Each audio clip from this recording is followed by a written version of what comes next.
Il est tout juste 19h sur Aloula et c'est le journal. À la une de l'actualité ce soir. Sécheresse et aviculture, la canicule qui s'est abattue sur notre pays a fortement impacté la production et les prix de vente des volailles au gros et au détail. Dans ce journal, nous irons dans une ferme d'élevage de poulets où l'impact de la chaleur se fait sentir.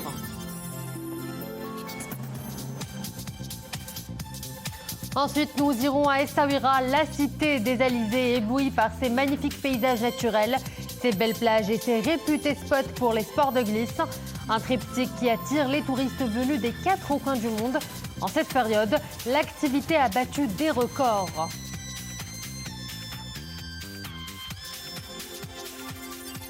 Enfin, de journal, cap sur une immersion au cœur d'une merveille géologique exceptionnelle. Le géoparc de Megoun, des étendues sauvages de plus de 5700 km² qui renferment les trésors géologiques de tout le continent africain.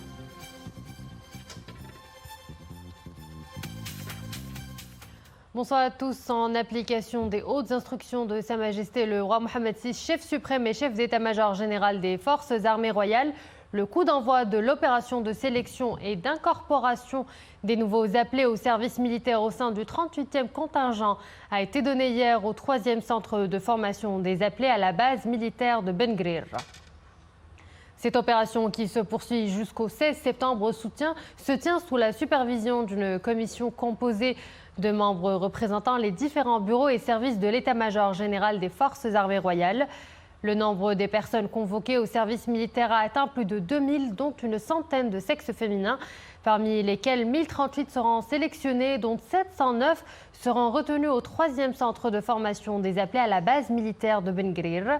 Au terme de l'opération de sélection, les appelés seront intégrés au 38e contingent, soit 20 000 personnes sur tout le territoire national, et ce, conformément aux mesures spécifiques avant de les orienter vers les centres de formation mis en place et équipés par les forces armées royales pour les accueillir dans les meilleures conditions.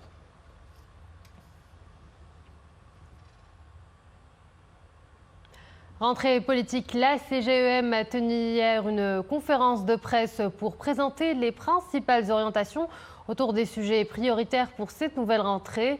Il est notamment question de grands chantiers, le dialogue social et le projet de loi de finances 2024. Je vous propose d'écouter le président de la CGEM, Chekib Lelj. Je tiens à souligner que la CGEM n'est pas du tout contre une deuxième augmentation de SMIC, au contraire, sachant que les entreprises aussi rencontrent beaucoup de difficultés et une pression énorme sur leur trésorerie, notamment en raison de l'inflation. Le vrai sujet pour la CGM, c'est la création de plus d'emplois de qualité pour nos concitoyens, et ça passe fatalement par la promulgation de la loi sur la grève, qui est aujourd'hui encadrée dans la majorité des pays du monde, et aussi la mise à jour du Code du travail, qui a plus de 20 ans. Ces deux chantiers sont absolument prioritaires pour pouvoir accompagner aussi la charte de l'investissement. Pour ce qui est de la loi de finances 2024, nous attendons que nos recommandations soient prises en considération.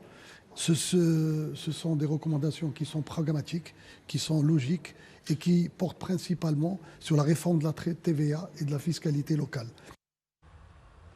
Autre titre à la une de l'actualité, la sécheresse et la vague de chaleur qui a persisté ces dernières semaines un peu partout dans le royaume. Elle n'a pas été sans impact sur certains secteurs, dont celui de la filiale de production de volailles. Principale conséquence, l'augmentation des coûts de production et l'impact sur la croissance des poussins. À Casablanca, c'est un reportage de Mohamed Aroui Amin Hennaoui avec un commentaire de Zakaria Mouqin Billah. Dans cette ferme d'élevage de poulets, l'impact de la vague de chaleur se fait durement sentir. Ces dernières semaines, le taux de croissance des poussins a diminué de 25%. À cela s'ajoute la hausse des coûts de production.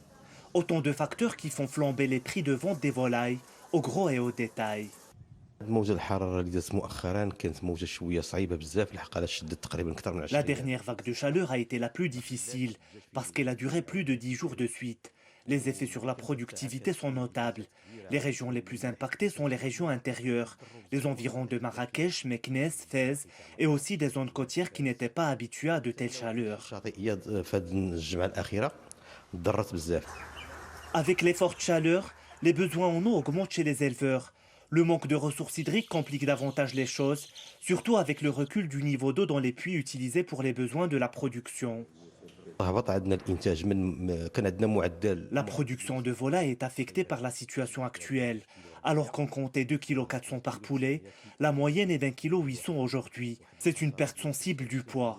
Nous appelons l'Office national de l'eau potable à simplifier les procédures pour permettre aux producteurs de se raccorder au réseau d'eau potable.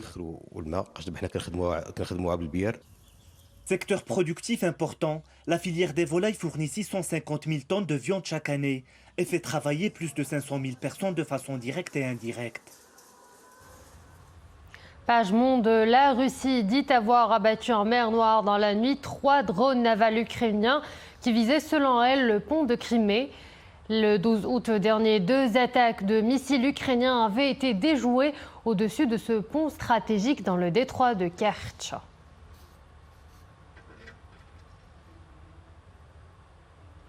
En Chine, ce matin, le typhon Saola a balayé le sud du pays après avoir arraché des arbres et brisé des vitres à Hong Kong. Les autorités continuent d'appeler à la prudence malgré des vents moins violents qu'attendus. Le Centre météorologique national chinois a annoncé que Saola, rétrogradé de super typhon au rang de typhon violent, avait touché terre aux premières heures de ce samedi au sud de la ville de Zhuhai, dans la province de Guangdong. Retour à l'actualité nationale, la Bab Sbta, une opération sécuritaire conjointe entre les services de sûreté nationale de la Doua et de la douane, a permis d'avorter une tentative de trafic d'une importante cargaison d'ecstasy et de poufa vers le Maroc.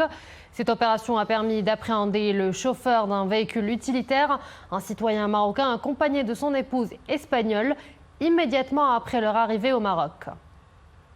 La fouille a abouti à la découverte de plus de 20 000 comprimés d'ecstasy et de plus de 1300 grammes de drogue de type poufa en leur possession. Les deux mis en cause font l'objet d'une enquête judiciaire menée sous la supervision du parquet compétent. Coup d'œil sur les couleurs du ciel, vous l'aurez sans doute remarqué, le mercure est depuis quelques temps en baisse. Un temps frais s'est installé dans certaines régions. Ce week-end sera même pluvieux dans plusieurs provinces. De fortes averses orageuses allant jusqu'à 45 mm avec grêle locale seront attendues à Figuig, Gersif, Oujda, Ngad, Berken, Nador, Boulman et El Husseima. Ces averses orageuses toucheront également Casablanca, Khairat Mara, Stat, Rabat Salé et Knetra. Prenons à présent la direction d'une ville où le soleil est généreux et le calme absolu. Je vous parle d'Essaouira, une destination très prisée par les touristes nationaux et internationaux. La cité des Alizés est aujourd'hui considérée comme une destination très branchée. Ces inconditionnels viennent des 4 coins du monde et cet été, la saison a même battu des records. Abdelghani Tahraoui et Boubkir Mnebret. Il y a une odeur de poisson dans l'air. Dans le ciel d'Essaouira, les mouettes tournent en rond. Nous sommes près du port de la ville. C'est le lieu de festin pour ces centaines d'oiseaux carnivores. Le long de la corniche, les visiteurs profitent des derniers instants de vacances. Le charme discret de la ville ne laisse pas indifférents les milliers de touristes venus de loin à la découverte de la cité des Alizés. Je viens de la Bolivie. Et je suis en train de visiter ce bel endroit. Donc on s'est échappé un peu de la chaleur de Marrakech. Donc du coup on va découvrir la ville, la gastronomie. Nous on vient de Marrakech et on aime bien de venir ici à Essaouira, la plage, autre décor. Et on profite bien de cette journée. J'adore le climat, le port et l'histoire du port. Un nouveau port. Voilà, le port qui est juste à côté là. Et surtout la ville. Avec leur bazar, toutes les boutiques, le souk, et surtout les gens sont accueillants et sympas. Face à la mer, on danse au rythme des musiques du monde. À l'abri du soleil et à l'heure du déjeuner, d'autres attendent patiemment d'être servis. Essaouira est réputée pour être la ville du boisson.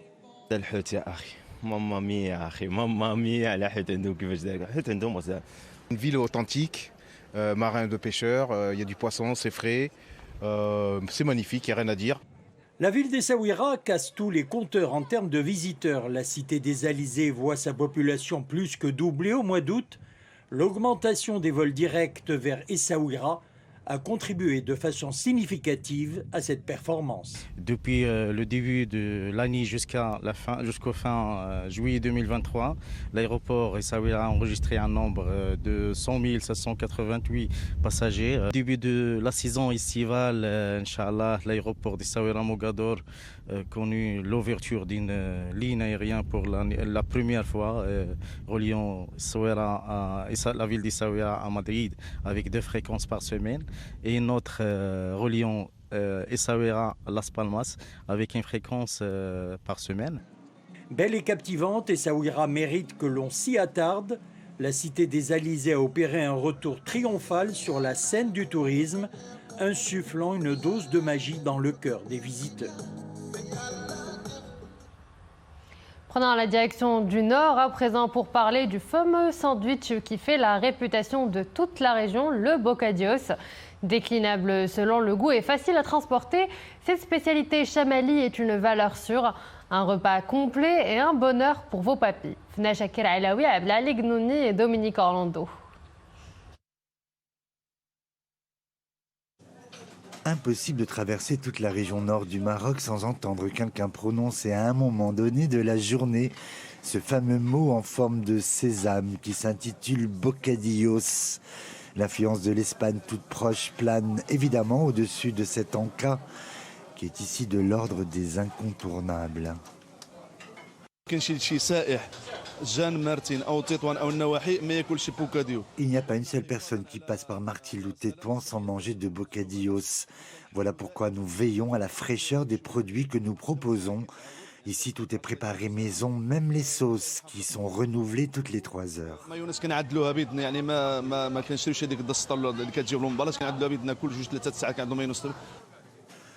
Un petit sandwich qui a la particularité de se décliner à l'infini et de se déguster en toute heure, soit une valeur nutritive des plus sûres à savourer tout au long de la journée.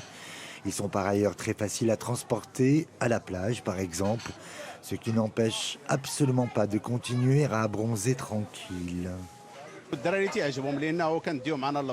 Les enfants adorent le bocadillos, nous le prenons avec nous à la plage et par ailleurs, question prix, c'est plutôt très abordable.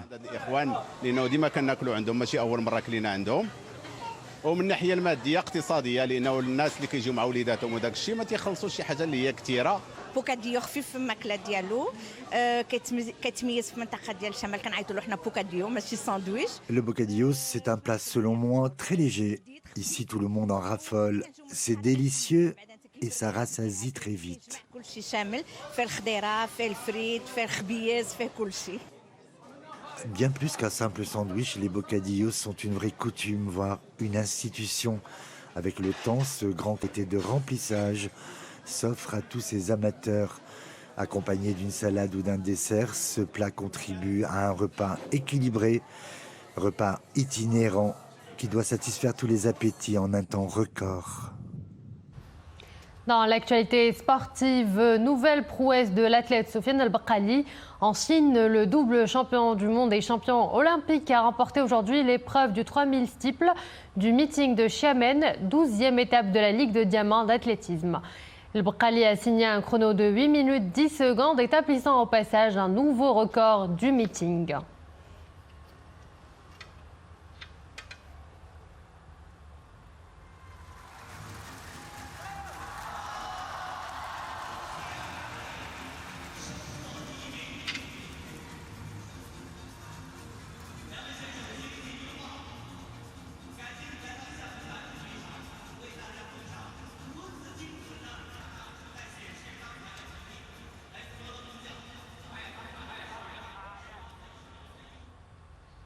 Toujours dans l'actualité sportive, l'ex-joueur malien Salif Keita, surnommé Domingo, premier ballon d'or africain en 1970, est décédé à l'âge de 76 ans. Salif Keita a débuté sa carrière au Mali, au Real Bamako, puis au Stade malien, avant d'arriver à Saint-Étienne en 1967 à l'âge de 23 ans. Avec le club français, il a été champion de France à 3 reprises et 2 fois vainqueur de la Coupe de France avant de partir à Marseille en 1972.